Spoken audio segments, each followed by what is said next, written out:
એક નિવૃત્ત શિક્ષક બેંકમાં 2.5 લાખ રૂપિયાની થાપણ મૂકવા ગયા અને ઊંઘમાંથી જાગ્યા ત્યારે પૈસાનું પેકેટ ગાયબ. પોલીસમાં જવાને બદલે બેંકના પટ્ટાવાળાએ એક નામ સૂચવ્યું, ડીકે શેઠ. પણ જ્યારે તે ડોન સામે બેઠા ત્યારે શિક્ષકની આંખોમાં ઓળખાણનો ભાવ ઉભરી આવ્યો. કોણ હતો ડીકે શેઠ? આ વાર્તા જુઓ, અંત તમારી આંખો ભીની કરી દેશે. શાળાના આચાર્ય પદેથી રિટાયર્ડ થયા બાદ રમણભાઈએ વિચાર્યું કે નિવૃત્તિ સમયે મળેલા ફંડનું ભવિષ્ય માટે યોગ્ય રોકાણ કરવું જોઈએ. આ આયોજનના ભાગરૂપે એમણે બેંકમાં 2.5 લાખ રૂપિયાની ફિક્સ ડિપોઝિટ કરાવવાનું નક્કી કર્યું હતું. 5 વર્ષ માટે આ રકમ એવી રીતે મૂકવી હતી કે જો એ દરમિયાન એમને કંઈ થઈ જાય તો એ પૈસા એમની પત્ની અને દીકરાને સરળતાથી મળી રહે. રમણભાઈનો એક જૂનો વિદ્યાર્થી બેંકમાં જોબ કરતો હતો, એટલે એની સલાહ લઈ તેમણે એ જ બ્રાન્ચમાં એફડી કરાવવાનું નક્કી કર્યું. એક દિવસ તેઓ દીકરાને સાથે લઈ 2.5 લાખ રૂપિયા રોકડા બેગમાં સાચવીને બેંક પહોંચ્યા અને ઓફિસરના ટેબલ સામે બેસીને ફોર્મ ભર્યું, જેમાં રમણભાઈ અને એમના દીકરાની સહી લેવામાં આવી. પછી ઓફિસરે પૂછ્યું, ત્રીજું નામ જસુબેનનું છે તો એમની સહી ક્યાં છે? રમણભાઈએ કહ્યું, એ તો ઘરે છે. એટલે ઓફિસરે જણાવ્યું કે પૈસા પાછા લેતી વખતે રેકોર્ડમાં એમની સહી હોવી પણ જરૂરી છે. આમ તો સહી અહીં રૂબરૂમાં જ થવી જોઈએ, પણ તમારી ઓળખાણ છે એટલે ઘરેથી સહી કરાવી લાવશો તો પણ અમે ચલાવી લઈશું. રમણભાઈએ ચિરાગને કહ્યું કે સાહેબ કહે ત્યાં સહી કરાવવાની છે, એટલે તું ઘરે જઈને તારી મમ્મીની સહી કરાવી લાવ.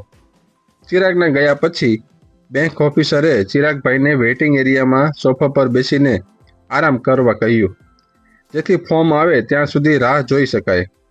રમણભાઈ સોફા પર બેઠા અને બપોરનું જમણ તથા બેંકના એસીને ઠંડકને લીધે એમને જોતજોતામાં ઊંઘ આવી ગઈ. એમણે પૈસા ભરેલો ઠેલો નિશ્ચિત થઈને બાજુમાં મૂક્યો હતો, કારણ કે એમને એમ હતું બેંક જેવી સુરક્ષિત જગ્યાએ ચોરીનો કોઈ ડર ન હોય. જ્યારે ચિરાગ સહી કરાવીને પાછો ફર્યો અને પપ્પાને જગાડ્યા ત્યારે રમણભાઈએ સફળતાપૂર્વક જાગ્યા અને ઠેલો ઉપાડ્યો, પણ ઠેલો સાવ હળવો લાગ્યો. એટલે એમણે ઠેલામાં હાથ નાખ્યો તો અંદર મૂકેલું 2.5 લાખનું પેકેટ ગાયબ હતું. એ ગભરાઈને આમ તેમ ફફોડવા લાગ્યા અને મારા પૈસા ચોરાઈ ગયા છે એવી બૂમ પાડી ઉઠ્યા. આખી બ્રાન્ચમાં ખબર પડી ગઈ કે રમણભાઈના 2.5 લાખ રૂપિયાની ચોરી થઈ છે અને નિવૃત્તિની મૂડી ગુમાવતા રમણભાઈને પરસેવો છૂટી ગયો અને એ ત્યાં જ સોફા પર ફસડાઈ પડ્યા. ચિરાગ ગભરાઈને પાણી લાવ્યો અને પપ્પાને સાચવવા લાગ્યો. ત્યાં તો બેંકના કર્મચારીઓ અને લોકોનું ટોળું વળી ગયું. બેંકમાં હાજર લોકો અંદરો અંદર વાતો કરવા લાગ્યા કે આ અહીં ત્રીજો બનાવ બન્યો છે, એટલે ચોકીદાર શું ધ્યાન રાખે છે? આ બેંક છે કે ચોર બજાર? ત્યારે કોઈએ ચોકીદારનો બચાવ કરતા કહ્યું કે આ જાહેર જગ્યા છે, અહીં ગ્રાહક કોણ અને ચોર કોણ એ નક્કી કરવું મુશ્કેલ છે. તો વળી કોઈએ સલાહ આપી કે ચોકીદારને અંદર રાઉન્ડ મારવો જોઈએ, જેથી ચોર ડરે. લોકો જૂના કિસ્સા યાદ કરીને બેંકની જવાબદારી વિશે ચર્ચા કરવા લાગ્યા. ત્યાં ભાનમાં આવેલા રમણભાઈએ નસીબને દોષ આપીને કપાળ કૂટ્યું. મેનેજરે કેબિનમાં બહાર આવીને પોલીસ ફરિયાદ કરવાનું પૂછ્યું, પણ રમણભાઈએ ના પાડી દીધી કે આ ઉંમરે પોલીસ સ્ટેશનના ધક્કા ખાવા નથી અને ભૂલ મારી જ હતી કે મેં ઠેલો બરાબર સાચવ્યો નહીં. લોકોના સવાલોથી કંટાળીને રમણભાઈ જ્યારે ભારે પગલે દરવાજા બહાર નીકળવા ગયા ત્યારે ત્યાં ઊભેલા એક પટ્ટાવાળાએ એમને ધીમેકથી પૂછ્યું, સાહેબ તમે એકવાર ડીકે શેઠને વાત કરો તો કદાચ તમારા ગયેલા પૈસા પાછા મળી શકે. આટલી નિરાશા વચ્ચે એક આશાભર્યું વાક્ય સાંભળીને રમણભાઈમાં થોડી હિંમત આવી. એમણે પટ્ટાવાળાને પૂછ્યું કે આ ડીકે શેઠ કોણ છે? તો પટ્ટાવાળાએ કહ્યું કે તે અહીંનો લોકલ દાદો છે અને આવા ચોરીના કામ કોણ કરે છે તેની બધી માહિતી તેની પાસે હોય છે. જો પૈસા પાછા મળતા હોય તો બક્ષિસ આપવા રમણભાઈ તરત તૈયાર થયા. એટલે પટ્ટાવાળાએ કહ્યું કે ડીકે શેઠનો અડ્ડો સામેની ગલીમાં ખૂણા પર એક હોટલમાં હોય છે અને અત્યારે આંકડાનો સટ્ટો લેવાનો સમય છે, એટલે તે ત્યાં જરૂર હશે. પટ્ટાવાળો જઈને પાછો આવ્યો અને રમણભાઈને કહ્યું કે ડીકે શેઠ તમને ત્યાં બોલાવે છે, ચાલો હું તમને ઓળખાણ કરાવી દઉં અને પછી તમે એમની સાથે વાત કરી લેજો. રમણભાઈ એ નાનકડી હોટલના ઊંચા પગથિયા ચડીને બાકડા પર બેઠા. હોટલ ખૂબ નાની હતી અને તેની બાજુમાં સરકારી જગ્યા પર શેડ બનાવીને ટેબલ ખુરશી અને પંખા ગોઠવ્યા હતા. ત્યાં ટેબલ પર આંકડા લખેલી સ્લેટ હતી અને સફેદ પેન્ટ શર્ટ અને સફેદ બૂટ પહેરેલી, આંગળીઓમાં બધા વેઢા પર સોનાની વીંટીઓવાળી એક દમદાર વ્યક્તિ ઊભી હતી. પટ્ટાવાળાએ તેમને કહ્યું, સાહેબ, પાર્ટીને હોટલમાં બેસાડી છે, હું જાઉં. એટલે પટ્ટાવાળો બેંક તરફ પાછો ગયો. ડીકે શેઠના સફેદ શર્ટના 3 બટન ખુલ્લા હતા અને અંદર 2-3 તોલાની સોનાની ચેન દેખાતી હતી, જે એમની કમાણીની ચાડી ખાતી હતી. જેવા તે અંદર આવ્યા કે તરત ખુરશી આવી ગઈ. ડીકે શેઠ ખુરશી પર બેઠા, રમણભાઈ સામે જોયું, પછી ઊભા થઈ સિગારેટ સળગાવી અને 3 ચાનો ઓર્ડર આપીને પૂછ્યું, કોના, તમારા પૈસા ચોરાયા છે? ચશ્મા સરખા કરતા રમણભાઈએ ઊંચી નજરે હા કહી. ત્યારે ડીકે શેઠે પૂછ્યું, કેટલા હતા? પૂરા 2.5 લાખ રૂપિયા. ક્યાંથી આવ્યા હતા? રમણભાઈએ સ્પષ્ટતા કરી કે હું હમણાં જ સ્કૂલની નોકરીમાંથી રિટાયર થયો અને એના પૈસાની એફડી કરાવવા આવ્યો હતો. રમણભાઈએ બધી વિગતવાર વાત કરી અને ડીકે શેઠ બેંકમાં આવવાનો સમય, આજુબાજુ ઊભેલા લોકોના કપડાં, દેખાવ અને સોફાની પોઝિશન જેવી ઝીણી ઝીણી વિગતો પૂછી લીધી અને પછી કહ્યું, જોઈએ હવે, કાલે બપોરે 3 વાગે મને અહીં જ મળજો. હું ન હોઉં તો હોટલમાં બેસજો. અને છોટુને ચા પાણી આપવાનું કહીને તેમણે ઉમેર્યું કે હવે ઘેર જાઓ, ભગવાનનું નામ લો અને જો નસીબમાં હશે તો મળી જશે. ડીકે શેઠે પૂછ્યું, પોલીસમાં ફરિયાદ નોંધાવી છે? ના રે ના ભાઈ, પોલીસના ધક્કા અને ચા પાણીના પૈસા ખર્ચવાની હિંમત આ શરીરમાં હવે નથી, રમણભાઈએ કહ્યું. એટલે ડીકે શેઠે ભાર દઈને કહ્યું, બરાબર, હવે ફરિયાદ નોંધાવતા જ નહીં, બસ આટલું ધ્યાન રાખજો અને કાલે મને મળ્યા પછી પોલીસમાં જવું હોય તો જજો, હમણાં નહીં, સમજ્યા ને? ડીકે શેઠે પૂછ્યું. જી હા કહીને રમણભાઈ દીકરાના ટેકે ગલીમાંથી નીકળી ગયા. એટલે ડીકે શેઠે સામે ઊભેલા એક માણસને મોટર બાઇક લઈને તરત રાજાને બોલાવી લાવવા ઈશારો કર્યો. માણસે પૂછ્યું કે રાજા ક્યાં મળશે? ડીકે શેઠે કહ્યું કે તેના અડ્ડા પર જા, એટલે કે સાયકલની દુકાને, પણ મારું નામ દેતો નહીં. જો ત્યાં ન મળે તો તેની લેડીઝ મિત્ર જુલીને ત્યાં જજે. ત્યાં પણ ન મળે તો નાનકને મારું નામ દઈને પૂછજે, એટલે તે તને રાજાનો પત્તો આપી દેશે. એને કહેજે કે હમણાં ને હમણાં મને મળી જાય. આ બાઇકની ચાવી લે અને ખાલી હાથે પાછો ફરતો નહીં. 1 કલાક પછી રાજા આવ્યો. ત્યારે ડીકે શેઠ એની આંકડાની ઓફિસમાં બેઠો હતો. આવ આવ રાજા, આજે કંઈ મોટો હાથ માર્યો છે કે શું? ના રે ના, આજકાલ મોટા શિકાર ક્યાં મળે છે? માંડ ચા પાણી અને સિગરેટના ખર્ચા નીકળે છે. ડીકે શેઠે કહ્યું, ખોટું ન બોલ, આજે તે એક મોટો શિકાર કર્યો છે, એ હકીકત છે. રાજાએ ફરી ઇનકાર કર્યો. એટલે ડીકે શેઠે ખિસ્સામાંથી રિવોલ્વર કાઢી અને તેની સામે તાકીને કહ્યું, રાજા, મને કોઈ ખોટું બોલે તે સખત નાપસંદ છે. તને ખબર છે કે આ ઇલાકો મારો છે અને તું જે કંઈ કરે એ મારી નજર બહાર ન હોય. મેં તને મારો સાથીદાર બનાવ્યો ત્યારે જૂઠું ન બોલવાની શરત હતી. બસ, જે કહેવાનું હતું તે કહી દીધું. હવે આ રિવોલ્વર છે અને તું છે. તને અત્યારે જ આ ગલીમાંથી પતાવી દેતા વાર નહીં લાગે.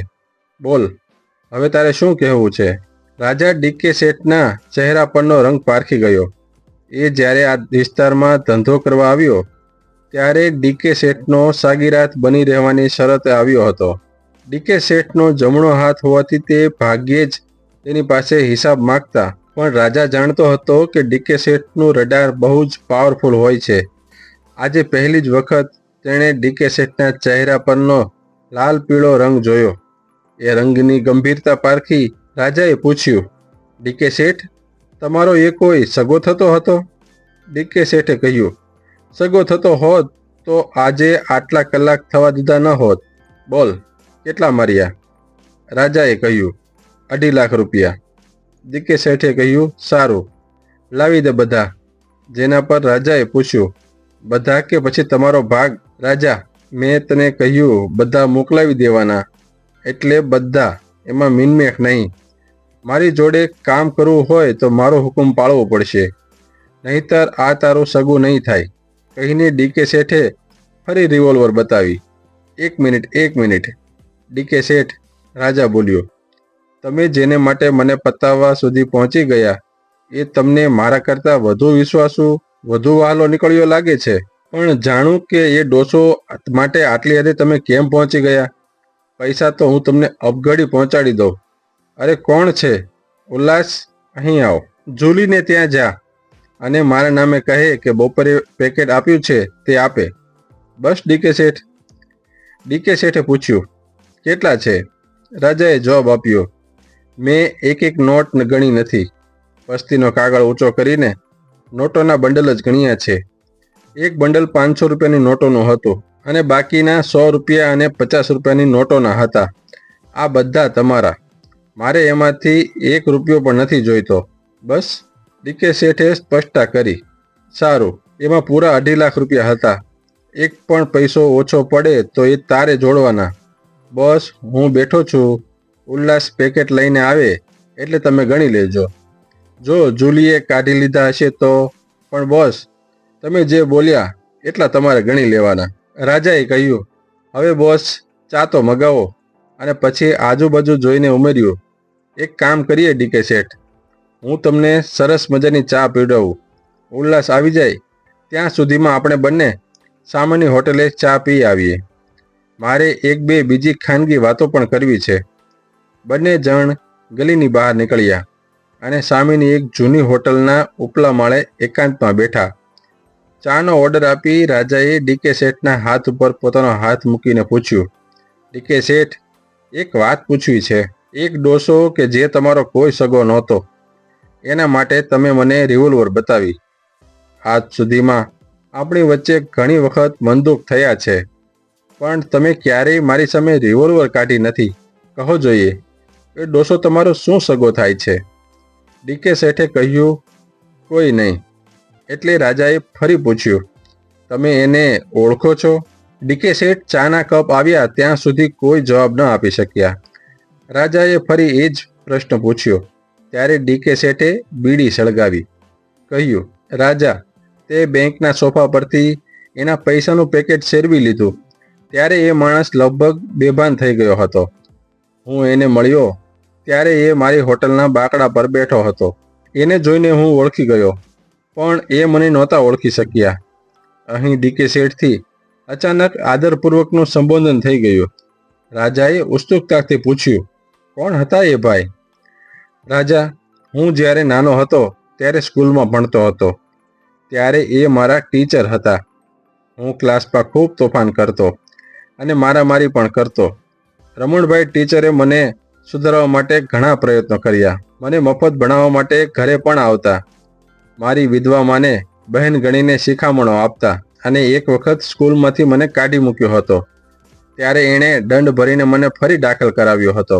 રાજા, મને સુધારવા માટે એમણે ઘણા પ્રયત્નો કર્યા હતા, પણ હું ન સુધર્યો. જો એ વખતે મેં એમની વાત માની લીધી હોત તો આજે હું પોલીસ ચોપડે નામ ધરાવતો આ ધંધામાં ન હોત, પણ બજારમાં કોઈ દુકાન લઈને સારો ધંધો કરતો હોત. ઘણી વખત એવું થાય છે કે હું આ દાદાગીરીના ધંધામાં ક્યાં પડ્યો. હવે એક વખત નામ બદનામ થઈ જાય પછી સારો ધંધો કરવો હોય તોય લોકો શંકાની નજરે જુએ.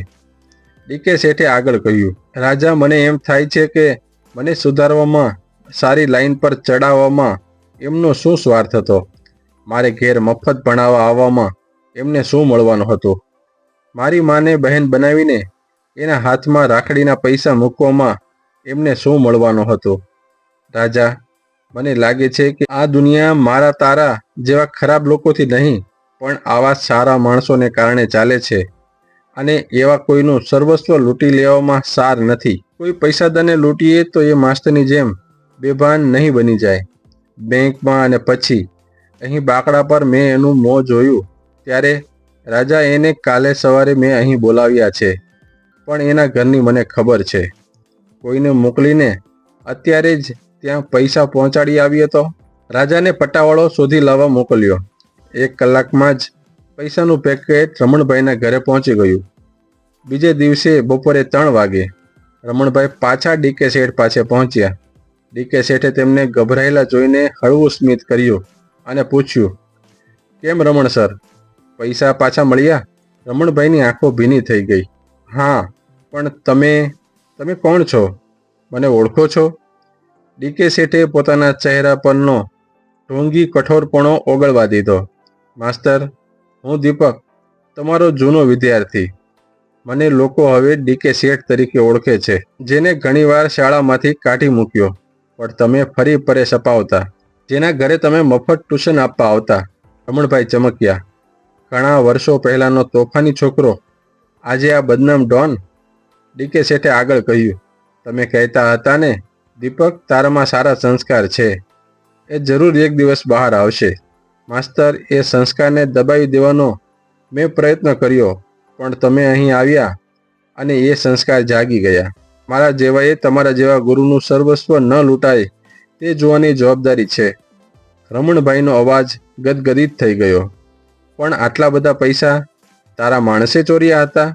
રાજા પાસે હતો. એમણે રમણભાઈનો હાથ જોડીને માફી માગી.